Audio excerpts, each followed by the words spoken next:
ஹே மக்களே, இன்றைக்கி வந்து என்னோடய 1 இயர் ஓல்டு பேபிக்கு நான் உளுந்தஞ்சோறு தான் பண்ண போகிறேன். நான் எப்படி பண்ணுறேன்னு சொல்லி நான் உங்களுக்கு காட்டுறேன். இதுக்கு வந்து நான் என்ன எடுத்திருக்கேன்னு பார்த்தீங்கன்னா, கொஞ்சமாக அரிசியும் பச்சை பயிரும் எடுத்திருக்கேன். நீங்கள் வந்து கருப்பு உளுந்து கூட எடுத்துக்கலாம், அதுவுமே ரொம்ப ஹெல்த்தி தான். இது கூட வந்து சேர்க்குறதுக்கு எதுவுமே வேணாம், வெறும் ஜீரகம், வெந்தயம், பூண்டு போதும். பூண்டு வந்து சின்ன பூண்டாக இருக்குன்னா நீங்கள் 2 பூண்டு சேர்த்துக்கோங்க. பேபிஸ்க்கு வந்து பூண்டு நீங்கள் கண்டிப்பாக எல்லாத்துலேயுமே சேர்த்துக்கோங்க, ரொம்ப நல்லது. வயிறு வலி வராது, ப்ளோட்டிங் ஆகாது. ஸோ இது பச்சை பயிரும் அரிசியும் நல்லா வாஷ் பண்ணி எடுத்துகிட்டு தேவையானதும் சேர்த்துட்டு இதுக்கு வந்து நான் கொஞ்சம் தண்ணி ஊற்றிக்கிறேன். நம்மளுக்கு எவ்வளோ வேணுமோ தண்ணி ஊற்றிக்கோங்க. அதுக்கப்புறம் நீங்கள் இதை வந்து ஸ்லோ குக்கு தான் பண்ணணும். அடுப்பை சிம்மில் வச்சு ஒரு 5-6 விசில் விட்டுருங்க.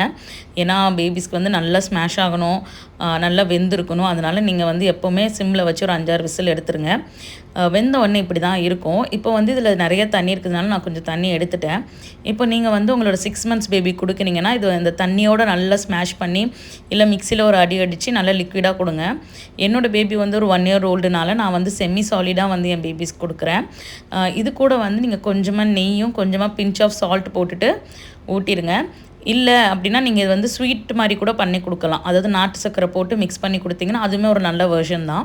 ஸோ இது வந்து எப்படின்னா உங்கள் பேபிஸ்க்கு வந்து ஃபீவர் இருக்குது, கொஞ்சம் வெயிட் வந்து லூஸ் ஆன மாதிரி தெரியுது, கோல்டு இருக்குது, அவங்க எதுவுமே சாப்பிட மாட்டேங்கிறாங்க அப்படின்னு நினச்சிங்கன்னா இந்த உளுந்தஞ்சோறு பண்ணி கொடுங்க. நல்லா வெயிட் கெயினும் ஆகும், ரொம்ப ஹெல்த்தியாக இருக்கும், கோல்டு எல்லாம் சரியாகும் மக்களே. ஸோ ட்ரை பண்ணி பாருங்கள். தேங்க்ஸ் ஃபார் வாட்சிங் மக்களே. பாய்.